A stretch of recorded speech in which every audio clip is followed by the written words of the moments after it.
Hello and welcome back to the Freelance verse. Hope you're doing well. We have a very sunny day today, so excited to soon go out and enjoy the sun. I just wanted to record a quick video. In 2025, I want to record also shorter videos because this was one of you guys' feedback that sometimes the videos seem too long, more podcast types, but you also want like short and sweet videos, so this is one of them. I thought I'd do a series of questions I receive in my DMs on LinkedIn and then kind of just a quick video about that. So I recently got a message by an Argentinian translator. He said that he's quite happy with his work. He has steady workflow. He makes this and this amount of money a month. He told me what it is. He told me like what's the average in Argentina. And then he asked me, do you think I'm successful? That was a very interesting phrasing. And I thought that's kind of thought-provoking. I wanted to make a video about that. What does it mean to be successful? So of course I cannot answer that to him, right? I cannot know, okay, this is the amount of money you make, this is the amount that is made on average in Argentina. That doesn't equal success, right? You can earn 10 times as much, but if you're outworking yourself, you don't have a private life, you don't have a social life, you're getting sick from work, that's not successful in my eyes, right? Strictly monetarily speaking, he was successful because he made about 1.5 times as much as the average, right? But then, is that successful? Or is it like, you go freelance and you don't want to just make the average salary, right? Because then you can just stay in a job and you don't have to struggle with the financial instability and stuff. So what does successful mean for me? I was thinking about that too when I started out, because I was thinking, I started out when I moved abroad to the Netherlands. And if I had stayed in Switzerland, I most likely would have never become a freelancer, right? Because it's very tough to be successful in Switzerland. But that is, again, simply monetarily speaking, because there you just need a very high standard of living to even get the average or to just to make it work. So in that sense, I did equal success to monetarily being financially stable.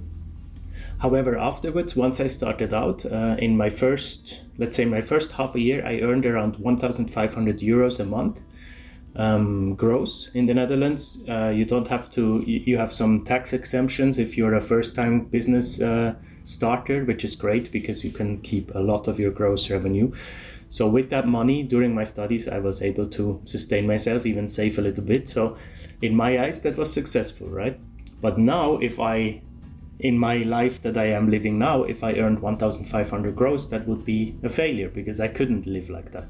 So success is very, very subjective, right? It depends on your current position in life, where you are mentally as well, where you are, like what you want to build, if you want to start a family, if you want to buy a house, it all factors in.